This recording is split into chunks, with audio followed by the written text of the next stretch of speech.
Bismillahirrahmanirrahim. Di sini saya akan menjelaskan tentang pengertian aliran Asy'ariyah. Dinamakan aliran Asy'ariyah karena dinisbatkan kepada nama tokoh pendirinya, yaitu Abu Al-Hasan Ali ibnu Ismail Al-Asy'ari.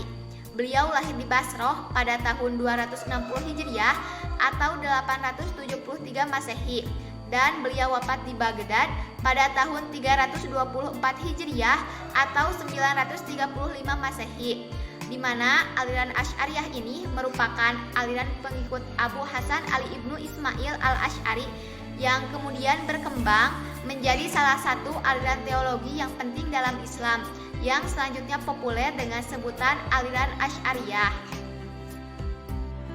Selanjutnya, tentang latar belakang kemunculan aliran Asy'ariyah. Al-Asy'ari hidup pada tahun 260 Hijriah, di mana pada abad ini dikenal dengan adanya 3 aliran dalam peta sejarah pemikiran Islam. Yang pertama, aliran Salafiyah, yang kedua, aliran filosof Islam, dan yang ketiga adalah aliran Mu'tazilah. Al-Asy'ari awalnya adalah pengikut aliran Mu'tazilah sampai beliau berumur 40 tahun. Namun dengan berbagai pertimbangan serta seiring dengan perkembangan selanjutnya, Al-Asy'ari pada akhirnya menjauhkan diri dari kaum Mu'tazilah dan beliau membentuk corak pemikiran yang berbeda dari ketiga aliran tersebut. Beliau berusaha menyatukan semuanya dengan tetap berpedoman bahwa akal harus tunduk pada nas. Selanjutnya ada 2 faktor yang menyebabkan Al-Asy'ari keluar dari aliran Mu'tazilah. Yang pertama, faktor subjektif, yaitu pengakuan Al-Asy'ari telah bermimpi bertemu dengan Rasulullah SAW sebanyak 3 kali, yaitu pada malam ke-10, malam ke-20, dan malam ke-30 bulan Ramadan.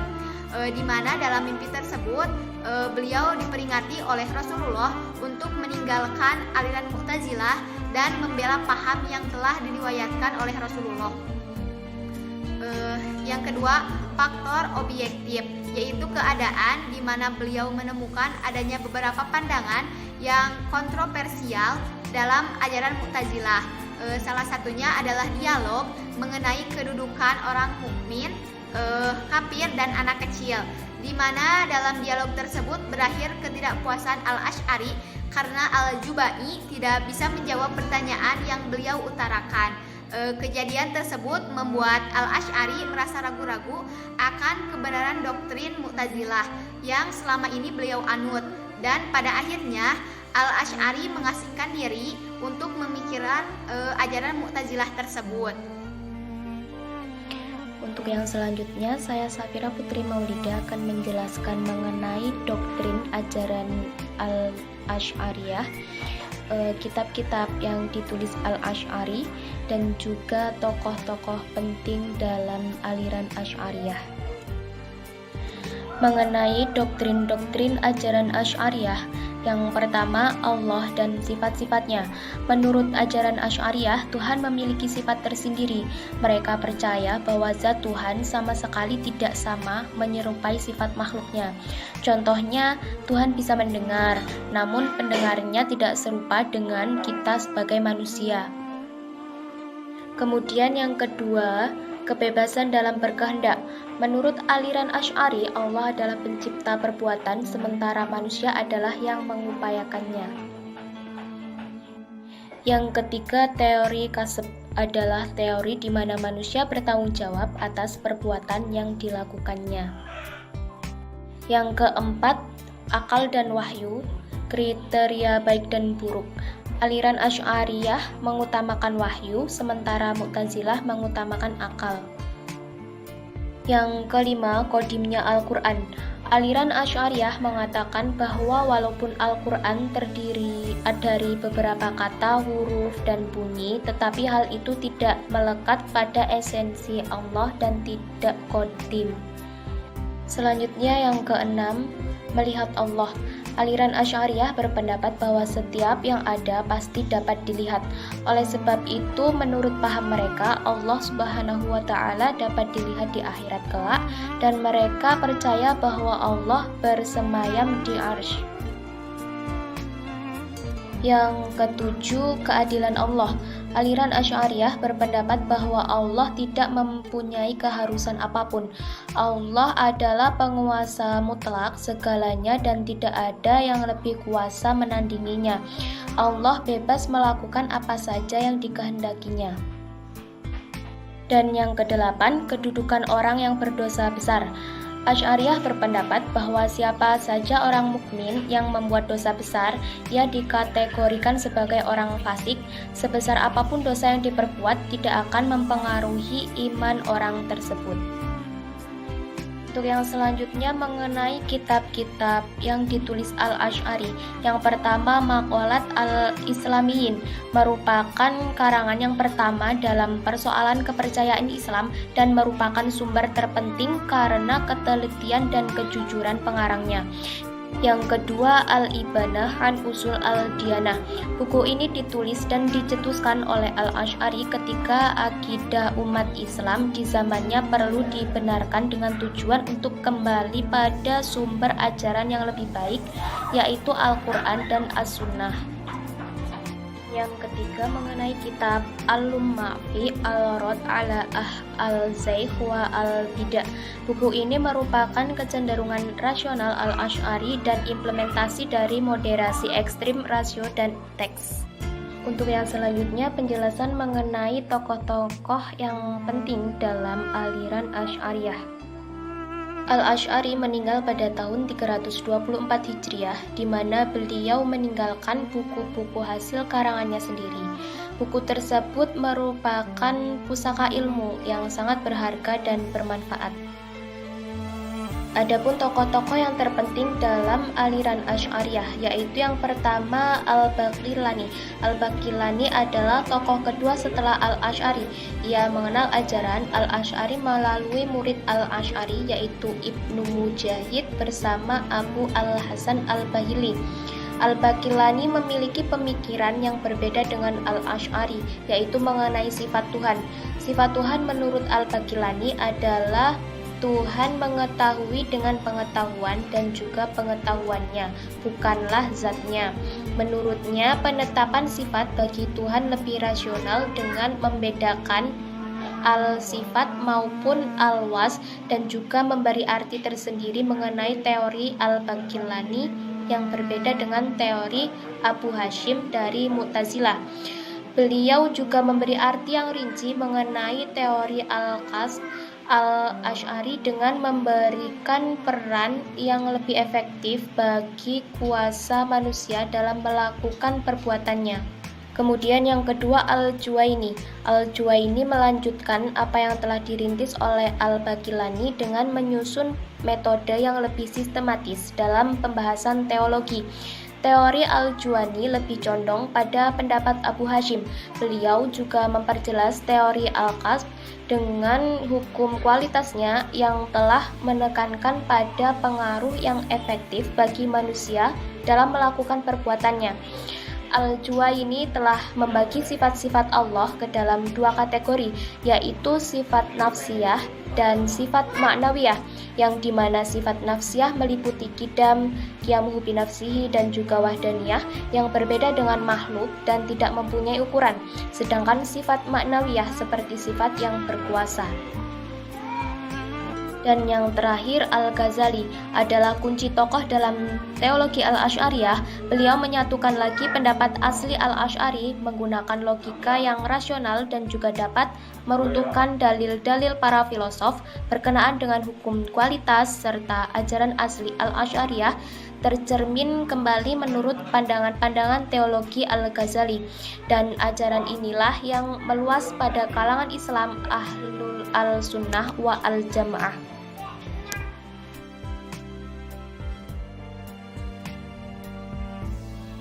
Selanjutnya, saya Rizky Maulina akan menjelaskan tentang Maturidiyah. Yang pertama, pengertian Maturidiyah. Pendirinya yaitu Abu Mansur Muhammad bin Muhammad atau lebih dikenal dengan nama Al-Maturidi. Beliau diketahui lahir di Sebiah pada pertengahan abad ke-3 Hijriah.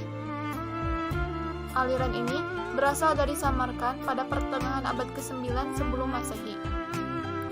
Aliran Maturidiyah adalah suatu paham atau aliran teologi yang didirikan oleh Al-Maturidi. yang mana ia berpegang teguh kepada dalil akli dan penggunaan argumentasi yang bercorak rasional dan tradisional. Dalam ilmu fikih, beliau juga termasuk pengikut mazhab Hanafi, dan beliau juga digolongkan ke dalam ulama Hanafiyah yang mendapat pengaruh besar lewat karyanya yang terkenal, yaitu seperti Al-Ma'ahiz Al-Syariah, kemudian Kitab Al-Jadal yang dipercaya otoritatif pada bidang ilmu fikih. Aliran ini dapat dikatakan hampir sama dengan Asy'ariyah karena sama-sama menolak ajaran Mu'tazilah. Maturidi dari segi pendidikan lebih mendalami bidang teologi daripada ilmu fikih. Dikatakan juga bahwa hasil pemikiran Al-Maturidi ini memiliki tujuan bukan hanya untuk membendung aliran Mu'tazilah saja, tetapi juga untuk membendung aliran Asy'ariyah. Lalu yang kedua adalah latar belakang munculnya aliran Maturidiyah. Penyebab yang menjadi asal muasal munculnya pemahaman yang kemudian melahirkan aliran Maturidiyah diantaranya adalah yang pertama, merasa tidak sepenuhnya setuju terhadap pemahaman teologi Mu'tazilah. Di saat yang bersamaan pula, Al-Maturidi merasa kurang puas terhadap gambaran teologi ulama salaf yang mana teologi tersebut telah mengesampingkan perbuatan akal. Kemudian yang kedua adalah timbul rasa khawatir karena menyebar luasnya paham karamitah Asia Tengah. Aliran tersebut dipengaruhi oleh suatu paham Mazdakisme yang mana aliran tersebut termasuk ke dalam aliran komunis. Karena kekhawatiran atas pengaruh aliran ini kepada masyarakat, maka Al-Maturidi menulis kitab Al-Rad ala Karamitah. Dikarenakan faktor tersebut, maka Al-Maturidi muncul dengan menggunakan Al-Naql dan Al-Aql, di mana metode ini merupakan jalan penengah antara paham Mu'tazilah yang bersifat rasional dan tradisional ala Hambali. Ada penyebab yang mempengaruhi pemikiran Al-Maturidi. Yang pertama, Al-Maturidi merupakan pengikut mazhab Hanafi. Lalu yang kedua, keadaan dan situasi masyarakat di daerah kediaman Al-Maturidi, sehingga beliau telah terbiasa dengan pemakaian argumen rasional. Dua hal tersebut nampaknya menjadi dasar dalam metode kitabnya. Walaupun aliran Asy'ariyah dan Maturidiyah memiliki perbedaan, akan tetapi kedua paham ini diakui banyak ulama sebagai aliran ahli al-sunnah wa al-jamaah, yaitu mazhab pemahaman teologi yang paling besar di dunia Islam sampai saat ini. Setelah Al-Maturidi wafat, kemudian ajarannya dikenal dengan aliran Maturidiyah, di mana paham tersebut banyak diikuti oleh penganut mazhab Hanafi, terutama di wilayah Asia Tengah. Karya tulisan yang dihasilkan Al-Maturidi, beberapa di antaranya adalah yang pertama, Kitab Tawilaat Al-Quran, kemudian yang kedua, Kitab Al-Ma'ahiz Al-Syara'i fi Al-Fiqih,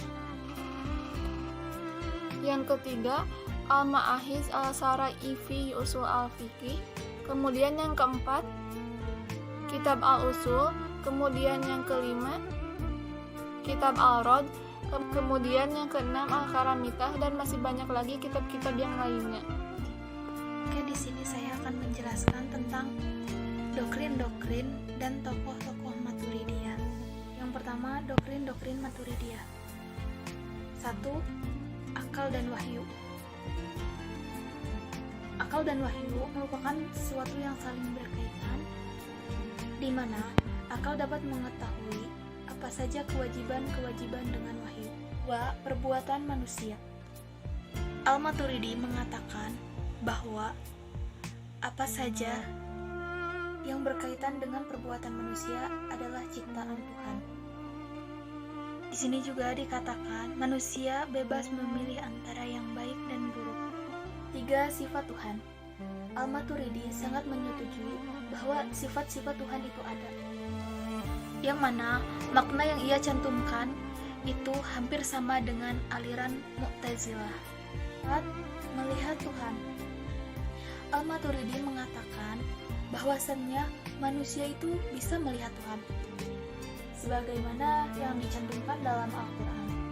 Namun, seandainya dapat melihat Tuhan kelak di akhirat, tetapi tidak akan diperlihatkan wujudnya, karena akhirat itu berbeda dengan dunia.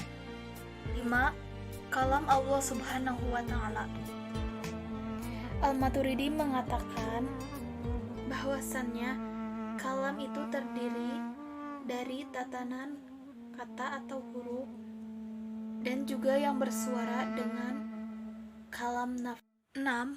Perbuatan Tuhan. Segala hal yang ada wujudnya merupakan suatu kehendak Tuhan. Manusia diberikan kebebasan atas kemampuan dan perbuatannya.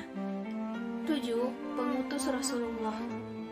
Di sini, Rasul diutus untuk menyebarkan risalah dan menyampaikan suatu berita atau informasi. Seandainya manusia tidak mengikuti atau menaati ajaran yang telah disampaikan olehnya. 8. Pelaku dosa besar. Al-Maturidi menyampaikan pendapat bahwasannya seorang pendosa besar pun tidak akan kekal di neraka. 9. Iman. Aliran ini mempunyai pendapat bahwasannya iman artinya membenarkan dalam hati, bukan dalam lisan. 2. Tokoh-tokoh penting dalam aliran Maturidiyah. Yang pertama, tokoh-tokoh di Samarkand. Tokoh ke-1 yaitu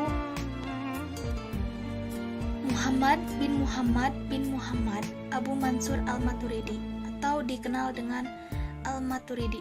2. Abu Al-Qasim Ishaq bin Muhammad Al-Hakim Al-Samarkandi. 3. Abu Al-Yusr Muhammad Al-Bazdawi. 4. Abu Hafs Umar bin Muhammad Al-Nasafi. 5. Sad al-Din Al-Taftazani. 6. Kamal al-Din Ahmad al-Bayadi. 7. Abu al-Hasan Ali bin Said al-Rastag. 8. Abu Laid al-Bukhara. 2 tokoh di Bukhara, yaitu Ali bin Abi Muhammad bin Husain bin Abdul Karim bin Musa bin Isa bin Mujdasi al-Bajdawi.